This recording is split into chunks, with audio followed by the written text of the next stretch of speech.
Hey, everybody, welcome to Improv FAQ at Length. This is a series of longer conversations about improv topics that have lots of questions surrounding them. I'm James Quesada. I'm Bob Wick. And we have our good friend as a guest joining us. It is Chris Fortin. How's it going, Chris?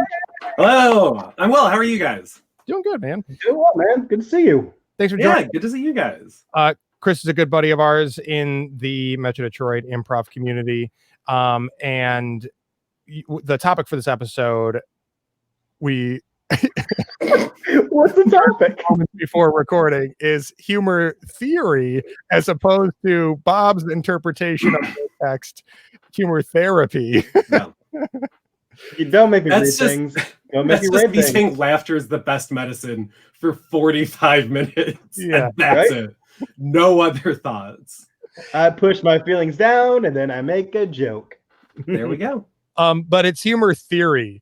And so Chris, you chose this topic, and can you start us off by just saying what you had in mind or what made you want to talk about humor theory? Sure. I love talking about humor theory.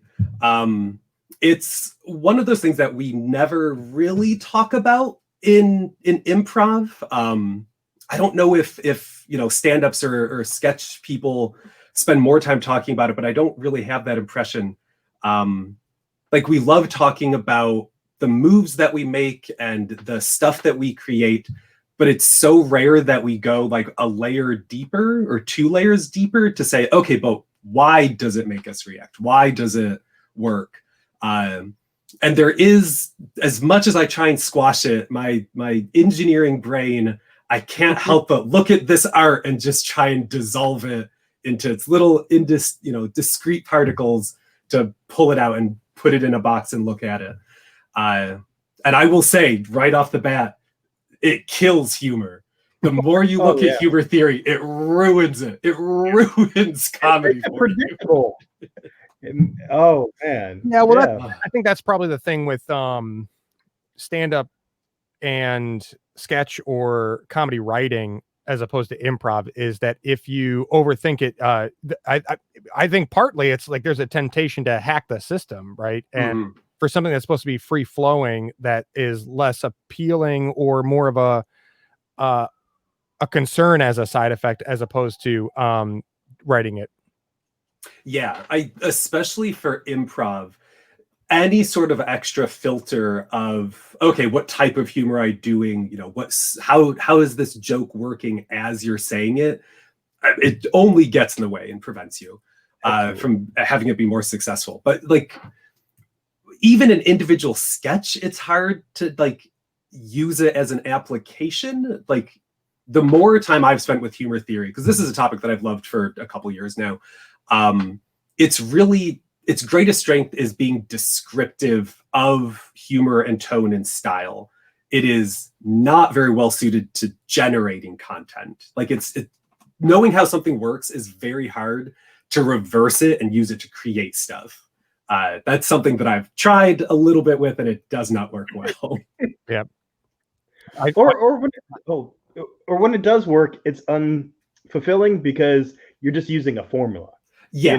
It doesn't feel very creative and predictable, and you don't want to write something that's formulaic and more of the same. You're trying to, when you're doing these things, you want to be an individual and groundbreaking. But if you just plug in your words into something that someone taught you years ago or you read of years ago, it feels flat. Yeah. I mean, it's too much. You can see the strings of how it's working. Good humor, if you take one good comedic moment that you love, odds are it's funny for 4 or 5 different reasons. And going through and trying to use humor theory to create a model of humor, it usually simplifies it so much that you aren't going to create a fully fleshed out joke like that. After the fact, you can take a good joke and say, okay, so it's, it has this element of taboo, and it has this element of satire, and it has this element of recognition and realization.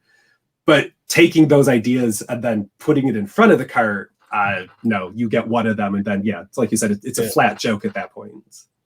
Yeah, my friend in the music world I've always had a hard time understanding music theory or using it in a practical way. And he pointed out to me in a conversation that music theory is descriptive, not prescriptive.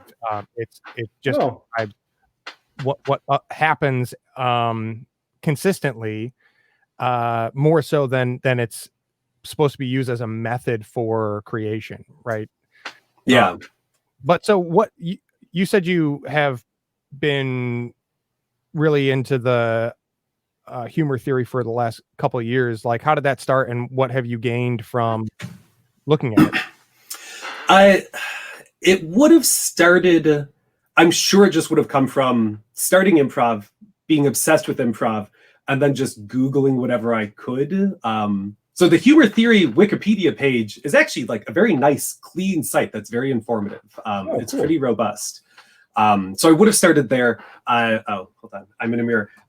This is a collection of humor theory books that I thought I would do as nice stage direction for stage set dressing. Shoulder on the mirrored. Yeah. I'm glad that I have to get out of the way to show. No, I like the reveal. Oh, these guys? Oh gosh. Yeah. But like, and so yeah, I think it just comes from loving comedy and wanting to understand it better, and then ultimately having it be something that like destroys comedy as much as creates it, which is fun.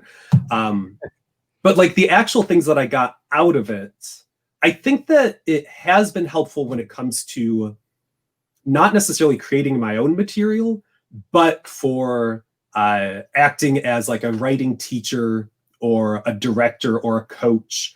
I think it gave me a more robust vocabulary to describe things and to identify ideas. Because that's one thing that I think we run into a lot in improv specifically, but also sketch to some degree, of we have all these euphemisms for things. You know, we describe the feeling. We say, oh, this has to hit harder, or, you know, there's not a turn, like where's the snap of the reveal? But we're always using this wishy-washy language that is not that descriptive, but we all understand it. We all get a feeling from it. But yeah, it's not a strong vocabulary that we have. Doesn't punch as well. It needs more punch. We need punch. Yeah. But then you got to talk about punching up versus punching down. Right? Or can you punch this up for me? Yeah. I'm not in love with it. But I love the point of, you know, especially when you're doing the process where you're scripting or creating a script from something you improvise, and if that person wasn't there when you improvised it or wasn't part of that scene or set, the translation of ideas can be rough. Like one of the hardest things you do when you're writing sketch is pitching the sketch. So the more theory or the vocabulary of theory is very helpful. The hell is that? God agreeing with me. Wow, your God is an angry God. No, he's a big clown with one of those zappers on his hand. That still sounds angry, Bob. I don't think so. Yeah, you know, I think with improv, to me, the interesting thing about it is, or one of the interesting differences between improv and scripted or written material is there's something funny inherently about the process of improvising. That's how I feel about it, is that there's some absurd task built into it to where it's kind of funny on its own to try and create a coherent new reality without a plan or a script, or being able to directly communicate with your scene partner. And it's just kind of funny when you're able to pull it off. Yeah. And especially, I think going with that, you create a certain tension with the audience, just having them know that it's improvised. So like anything could happen at any time. And I think that creates constant tension that then gets relieved also consistently. Like anytime you make a choice, the audience was wondering what was going to happen because nobody knows. And then you get that relief. God agrees. God, he loves release. So classic God. Because yeah, there's like surprise is such a big part of humor. James, years ago, you sent me a interview with Seinfeld, where he's actually talking about a type of meditation, right? Yeah, he's talking about transcendental meditation. Yeah, at the end of it, which the whole thing was a fascinating thing to watch, but at the end, the interview asks him, if you could summarize humor or comedy, what is it? And his answer was, it has to contain some element of surprise. Mm-hmm. And I think, that goes hand in hand with improv perfectly, because everything is a surprise. Like whether it makes sense, it's a surprise, or it doesn't make sense, it's a surprise. Like it's set up for success in that way. Yeah, that it is such a, I think, a simple, powerful answer, and I that's so great that you brought that up, that interview, because if anybody is interested in this topic of humor theory, there's at least some mention of it, because it's Seinfeld talking about he's talking about meditation, but he's talking about it through the lens of being a performer and a comedian. So there's a lot of relationship between like his ability to be calm and clear-headed and have good stage presence, comfortable performance, and how those things, comfort and calm as a performer, allow him to do his job better. Like what is the relationship of having a confident, calm presence and an audience's ability to enjoy what you're doing or laugh. So people should definitely check that out. And then surprise, and you also mentioned, Chris, building and breaking tension, which I think is such a powerful tool too, and probably related. The surprise is the break in tension, right? Yeah. It's interesting that you said about Seinfeld wanting to talk about stage presence and like putting people at ease, because one idea that shows up in humor theory literature less commonly, it doesn't show up in most of the books, but it's the idea that humor isn't an action, like it's not so much a behavior so much as it is a mood. Because you can look at humor that, it works for you sometimes and it doesn't work for you other times. And you can look at, like we've all seen that guy that sits down in the front row of the show and he's got his arms crossed and he's scowling and nothing is going to make him laugh. And nothing will, because he has decided he's not going to. He doesn't have the capacity for humor then. So this idea of like... lost the rock, paper, scissors to... who decided where to go that night. Yeah, he wanted to go to Buffalo Wild Wings. That's not happening. So fine, he'll go to the show. It doesn't matter. But so like it goes with this idea of like humor isn't objective, it's subjective. But there's ways where like something that works sometimes doesn't work others. Mm-hmm. So this idea of like you having to be in some sort of state for humor to work is very interesting. And that's why, like in that interview, like stage presence is so important. Like if people are stressed or angry or like too uncertain, they're not going to be able to have humor. So like stage presence and like setting the tone of your show, making sure they know what's happening. We've all been to those midnight shows that were just, oh, can I swear on this? Absolutely. Yeah, absolutely. Ooh, they were clusterfucks. Ooh, that's the swear word you're going for? That's what I'm going for, and I will never swear again. That feels like a technical term. But like those shows are less enjoyable because you're sitting there saying, well, I don't know what's happening. Like I'm sitting on top of two other people. When is the show starting? It's not enjoyable. Like no matter how good the performers are, once they start, it won't work as well because you've actually like diminished your capacity for humor.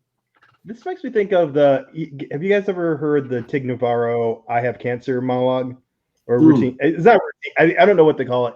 The moment she was doing a show, I think it was like a charity or something, and she had just found out that day that she had cancer, and rather than doing her set, she just kept on repeating, "I have cancer." And at first it is very like it's real, and she's like, this is not a joke. I found out. She goes into it and like she's comforting everybody, and herself at the same time, and it gets really dark. But then it like I don't know how it happens, but you get to the other end of it, and you start laughing, and what first starts as this very uncomfortable, like dreary set becomes this really like loving, like, oh, we're all humans and we're caring for each other right now, and one of the humans in this room is going through something. Let's just celebrate them. And it's incredible. It's probably a brilliant piece. Like, and just something. She's like, I don't know where it came from, but I just had to get it off my chest, and it's incredible. Yeah, and like that's what she does. She starts off by like building the ultimate tension by talking about her own mortality, and then coming out of it like, hey, but we have each other, and I still have cancer. Holy fuck, it's amazing. And the release of the tension is slow, and then it builds, and then once you start letting the air out of the balloon, it flies away. And then it's people are laughing, and she's really like just so focused during that whole thing, and her focus is on the word she's using, but also I have to guess, I can't speak for her, of the tension in the room and how fast or slow is she releasing it with, because she doesn't do jokes per se, but she does do, like, for lack of a better term, like observational things. She talks about seeing a picture at her mom's house and like, I wish I could tell that 12-year-old girl who was me in the picture. It's like, when you turn 32, you're gonna have cancer, and it's incredible, and it translates to like audio. It's incredible, like how something so smart and has this organic but also very structured pull to it is so amazing. Like right when she comes out at the top of that, she has to like speak over people that are laughing at her saying she has cancer to make sure they understand, no, I am telling you right now I have cancer, which only gets more laughs until it doesn't get any laughs. But yeah, like the fact that, kind of going back to the mood stuff, like she does eventually create an environment where that mood of humor can exist again. Like she creates all that tension, breaks it, lets it build up again during that serious part in the middle. And then by the end, she's got everybody laughing while she's still talking about having cancer. Like she created that tone and mood to make it allowable, which that whole bit's amazing. Yeah, that's really fascinating, and I'll definitely have to check that out, because it sounds very vaguely familiar, but it's definitely not something that I've ever. You say it's like a video or audio? There's a YouTube. I think it's a two-parter. It's it's just interesting, and to me, just on the humor theory subject, is like, there again, it kind of speaks to the fact that there's something so much more subjective, and there's it's mysterious, and it's also elemental or like spiritual, that like comedy, you can kind of boil it down to some of these I guess bag of tricks or tools, which but there's also like something that like you could never guess about that situation, that like is something much more elemental than the surface level things that make comedy work. Absolutely. And like there's no one good universal theory of comedy. Like the main ones you look at would be things like superiority theory, relief theory, benign violation theory. Like those are all real common ones. None of them can be used to perfectly describe every piece of humor. Right. Like you can always find one piece that doesn't fit neatly into one of those boxes. Can you mind giving a quick description of each of one of those? Sure. I could guess at those, but I'm not as familiar as you. Yeah, the title is pretty self-explanatory, but those ones are pretty good. I mean, there's other ones. Semantic relief theory, I can't describe very well, but like that's another one. I've never heard of that one. Yeah. Wordplay. Incongruous juxtaposition theory is another one. Okay. But so yeah, I think the three I said were relief theory, superiority theory, and benign violation theory. So relief theory is pretty much exactly what we've been talking about. That laughter as a response. So humor creates laughter, which is a response to relieve tension. Mm-hmm. That's pretty much all relief theory is. So that one, like, it has a little bit of a biological aspect. It's just saying, or part of it is saying that like our body wants to be at homeostasis. It wants things to be normal and just even and to like not be out of whack. So when our body experiences tension, something has to release it. And in this case, it's laughter. And that's what the expression of humor is. So that can be relieved other ways. You know, you might cry from being too stressed or get angry. But in this case, it's laughter is how that's relieved. That's fascinating. So it's basically like it's your body's way of being like, phew. Yeah. And so this one, I think it's actually better described with the benign violation theory because it's kind of saying the same thing. But the benign violation theory would describe it as humor is the response to you perceiving a threat and then deciding it's benign, that it's not actually a concern. And then that relief you feel is humor. Mm. So this one, you have to have a really broad definition of what the violation is, which also, when you say the word violation too much, it's such a bad word.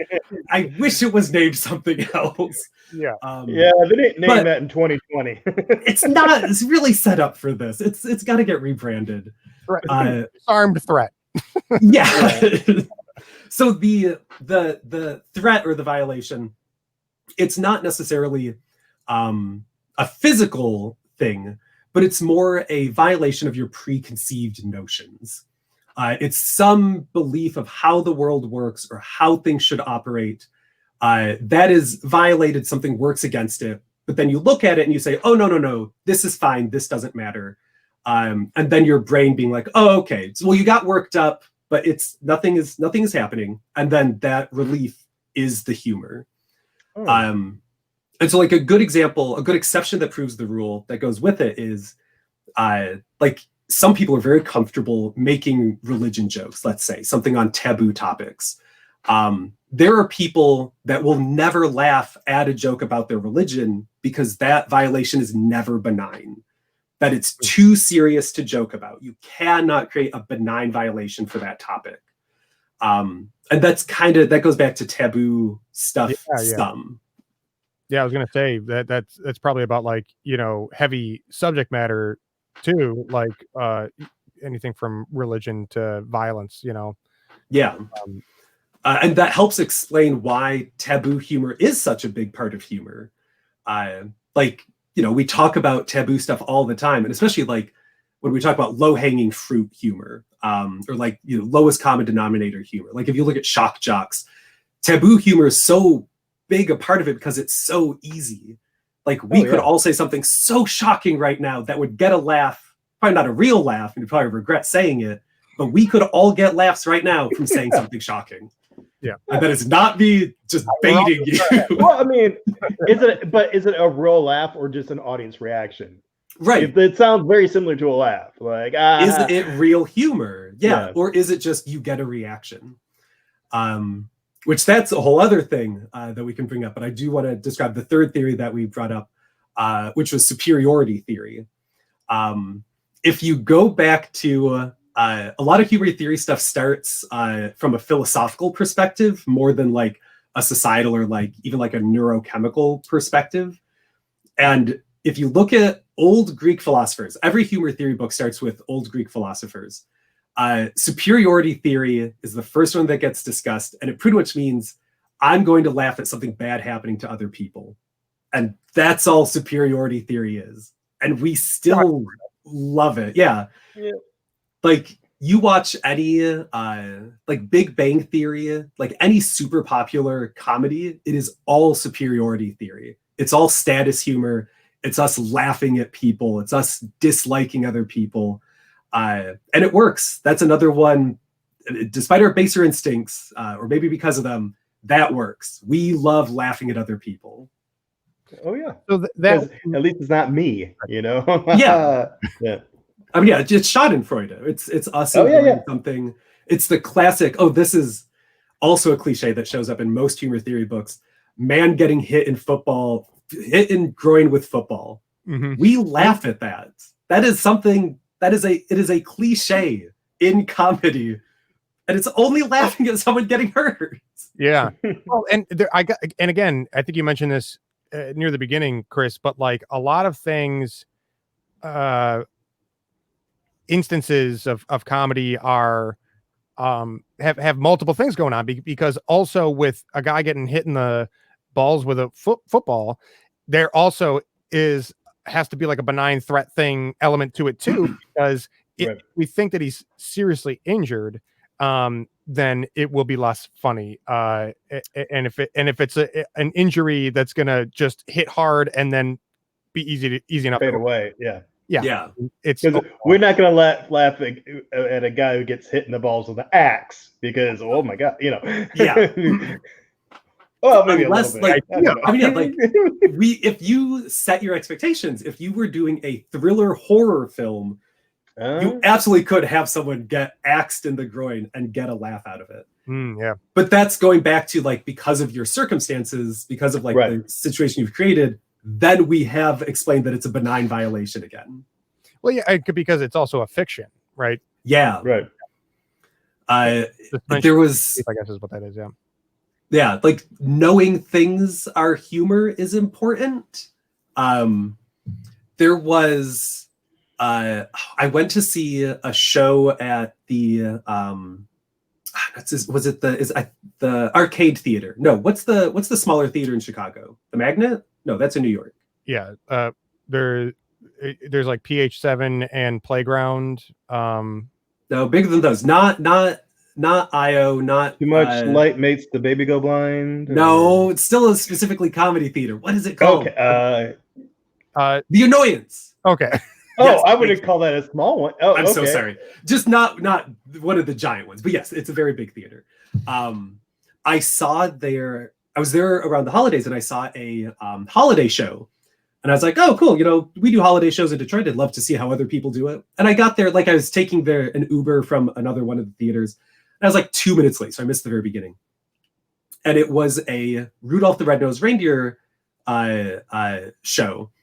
And I was so confused because like 5 minutes in, I had laughed, but no one else had. And then 10 minutes in, no one had laughed. And I felt like claustrophobic that like the actors were missing their jokes. I was like, this is the worst parody I've ever seen. Like, what are they doing right now? And it was not a comedy show. Just literally, they do like the Christmas specials of like they did the Peanut special and they did Rudolph the Red-Nosed Reindeer. Wow. It was not a comedy parody. I'm just thinking about everybody else in that room, like, what the fuck is his problem? No, like people were there with kids. I looked insane. Yeah. And like going in and expecting comedy and not getting it feels horrible. Oh, but man. That was because I had gone in with the set of expectations. I had created this tension, expecting it to get relieved, and it was not. And I hated it. I was so unhappy. You must have looked like Robert De Niro in Cape Fear, just sitting in the back. I was in the back because I was late. I was sitting there with a drink. I was with a bunch of families. It was miserable. It was so bad for everybody involved. That's really funny. And it's just an interesting side of that, because when you started talking about it, I like right now, me and a couple of my friends have been doing a series called Serious Gear, which is like a parody YouTube channel for audio production and equipment and whatever. And we play it very straight, very dry, most of the time. And it also looks legit. Like we've got a recording studio that we work out of, and the camera's nice and blah, blah, blah. And so like, I've been getting feedback from people.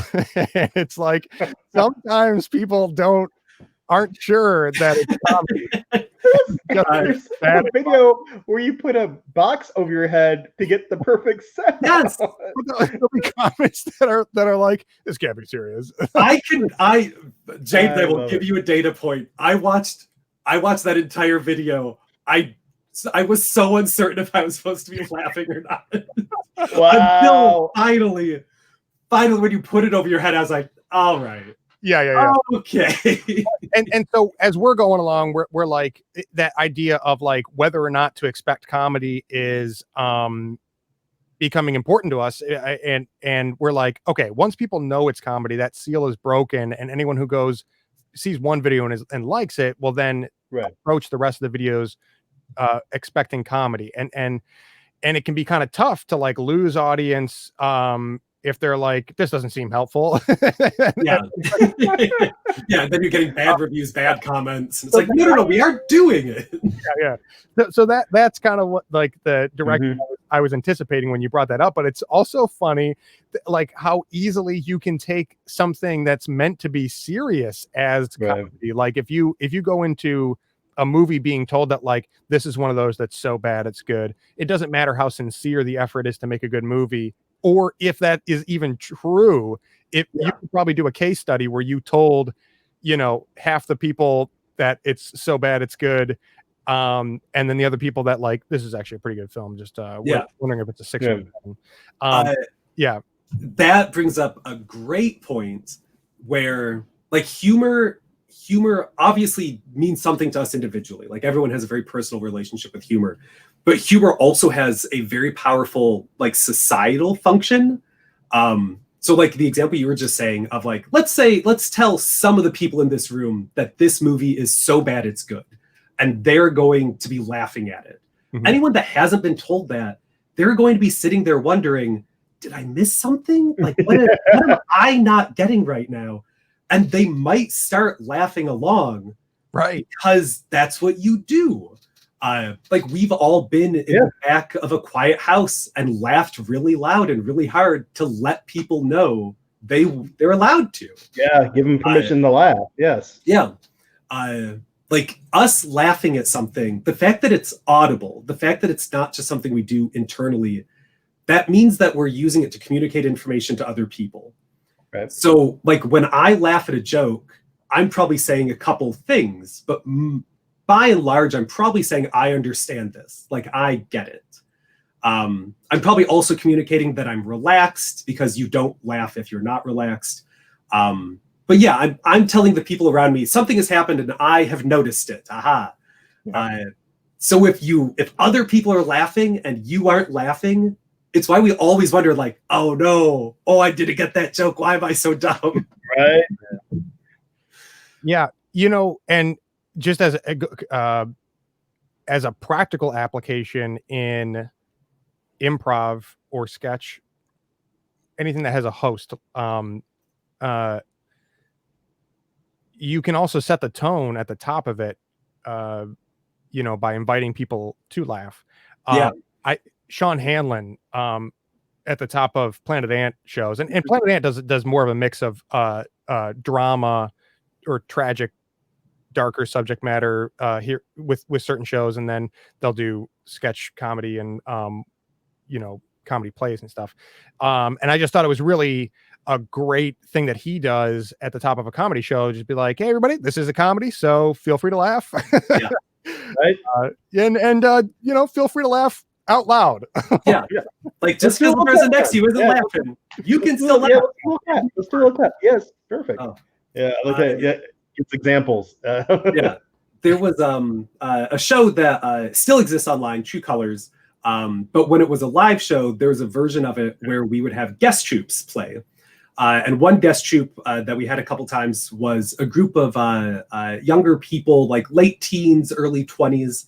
And they hosted their own show. They hosted their own set. And one time, one of them hosting ended it with, and everybody, we really need the validation, so please laugh really hard at everything that we do. And I was like, wait, we're allowed to just say it? We the audience and be like, we need everybody. I appreciate the audience, honesty in that guy. It was perfect. I loved that moment. Yeah. So kind of going back to the idea of like when studying all these things, which are so fascinating, and if you're a comedy nerd, it's like, oh, it's just fodder for that, for us, and I guess anybody who is this deep into the episode. But like, so how knowing that it is something that can suck the fun out of humor or create two-dimensional, one-dimensional things if you're not careful, how do you balance that when you go to create for yourself, Chris? For creating, I think the key is being fast, kind of. Like, definitely not being too dear about it. I mean, the old phrase, write drunk, edit sober, like that sort of thing. Like, if Is that one of the theories? Yeah, that's one of the theories. Yeah, that's the old Hemingway. God, I hope that's a Hemingway quote, because if it's not... but yeah, it is. It's like we talk about in improv a lot, like just kind of working faster than you could think. Because if you're doing that, then you can't stop yourself. But especially with sketch, I just taught a sketch workshop on quarantine specifically about revising things and how to rewrite. And the best advice you can ever get for sketch, I think, is write your first draft as quickly as possible, because it's just a proposal. All you have to do there is get your idea out. Like, okay, there's one kernel, there's one nugget to this.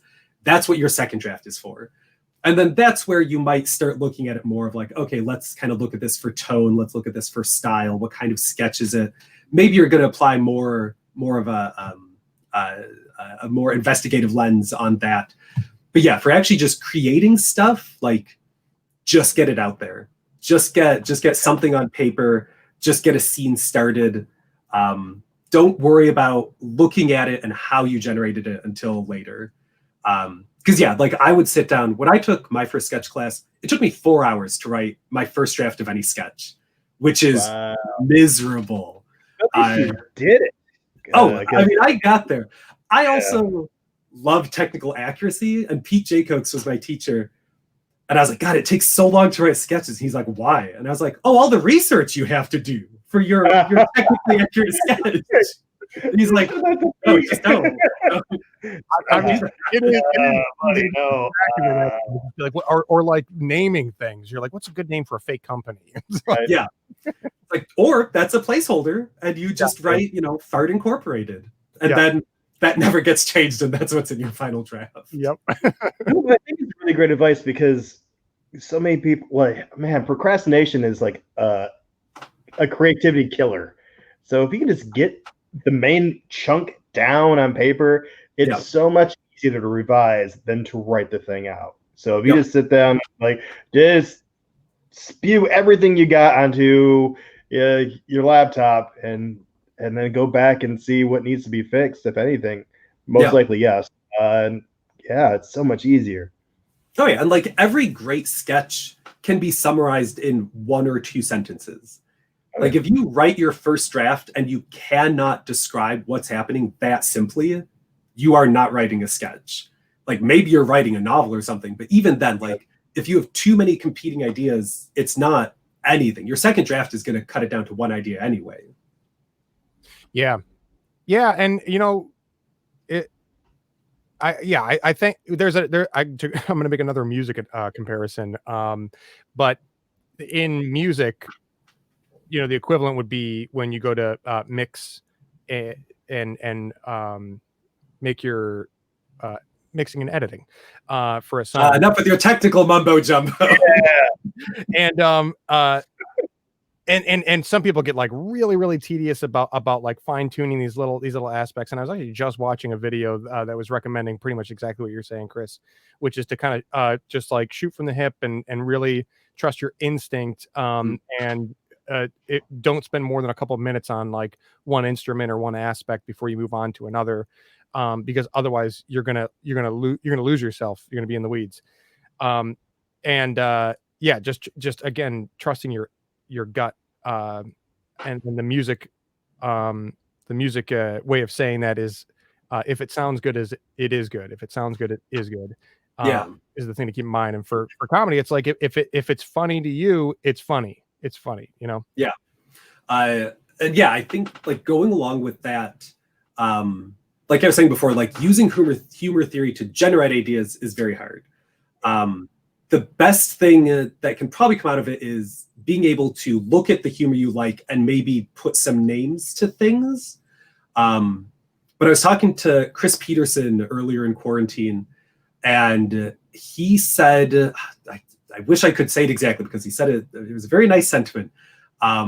Pretty much that you should only ever write for yourself because you know what you think is funny. For anybody else, you're just guessing. So ultimately, the only test you have is what you think is funny. So that's what you should write. And I think humor theory does help with you understanding that.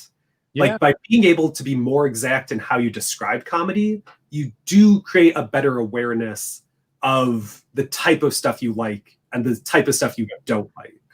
Yeah, you're training your sensibilities, right? So, but when you go to create, you should be in a place of intuition. If you, the more you kind of think about the elements and the descriptive theory, the more you kind of you kind of train your brain to make connections between elements that do or don't exist in what you're doing, so that you can kind of like apply them without thinking so much when you go to create. Yeah, and especially I'd like to go back to your music examples. It's like understanding, like when if I sat a bunch of people down and showed them a bunch of sketch comedy, they may not be able to group them, to put them into boxes. Whereas with music, we have genres. Like you can listen to any music and put it in a genre. Mm-hmm. And sometimes they're cross-genre, you know, all of that stuff. They borrow elements from each other. But we don't have that with comedy as much. Like you can describe them in terms of each other and be like, okay, well, you know, something like Monty Python is, you know, maybe a little bit closer to Kids in the Hall because of, you know, absurd characters and that sort of stuff. Yeah. But like, we still don't have good words for just like, I can say I like sketch comedy, but it's real hard to say I like this kind of sketch comedy. Like I like this tone or this style or anything like that. Yeah, which would be so helpful for building an audience, right? Yeah, like right. This is absurdism, you know, or this is satire. But I think that like to a general mainstream audience, it's like those words are all just different ways of saying comedy. Exactly. Yep. Absurd humor. Okay, so it's funny. Oh, so it's weird. Okay, well, all humor has some element. Category of funny, guys. It's funny. Come on, yeah. Now, Chris, yeah, you've been doing a lot of direct. Well, you were doing until I don't anymore. Oh, God. You're doing a lot of directing. I would imagine like your improv theory studies has been very helpful. Maybe even describing like, oh, I like this sketch, but it needs a little more of this, or, you know, for example. Yeah, especially creating like a cohesive show of finding things that either complement each other, you know, because they're similar, or complement each other because they have elements that, you know, maybe they're missing from each other. And especially looking at, like, if you kind of look at how a lot of humor is broken down to say, okay, this show does like more blue humor. This show does like more taboo humor. So then you might change your edits to focus in that direction. Or, you know, this show likes absurdity more. So yeah, we're gonna make this scene a little bit less grounded. Or like, oh, this joke is great, but it's actually too weird. We've gone too far in the wrong direction. And you can put names to all of it, but so often it really is that gut feeling, which for having just said humor theory is so important, like it is still your gut that comes back to. You know, when you're giving notes to the writer, it's helpful because it's not just like, well, my gut tells me this is not very fun, or it needs more. Like, hey, I like your sketch, but you know, it could look, and here is why it needs a little bit more of this. Not just my gut judging you. It's you know, there's a theory. That's very true. Like I'm very fortunate. I've gotten to work with really nice writers and actors in the shows that I directed in the last year. But it is always helpful to be able to give a reason, like even if it's not something they agree with, to at least be like, I have logic behind this. Yeah, it's not just so random. Like, it's Tuesday. I don't like this. Yeah. Yeah. That, like, well, we're going for this. Like, direction we're going in. Well, awesome. This has been such a great conversation, Chris. I'm really glad we got to talk about humor theory. I'm sure that there are a lot of people disappointed that misread it as humor therapy. Just one. Yeah. Listen, you're going to find that person. They're going to be they will come on. They'll do it themselves. In my defense, I was building a truck at the same time. So, okay. But before we, I don't know if that makes people more comfortable with this show or the trucks that you're building. I pay attention equally to both. So, before we let you go, Chris, is there anything that you want to plug in the virtual world or anything? Yeah. One, keep checking out gocomedy.net for everything going on digitally there. But a very talented group of people, the current launch group at Go Comedy, which is a troupe that performs with dedicated coaching every week until the world ended. They're releasing an audio album called Da Bureau. I think it's just self-titled. I believe it's already out. I have not heard it. I just know they're a wonderfully talented group of people. And I'm sure that it's wonderful. So yeah, find out. Yeah, love to see people doing the audio sketch comedy thing, because I think that especially with the pandemic going for however much longer it's going to be going, it's a nice opportunity to explore that, and good on them for producing an album. Yeah, absolutely. they weren't using all your tips while they were recording this, though, James. That would be.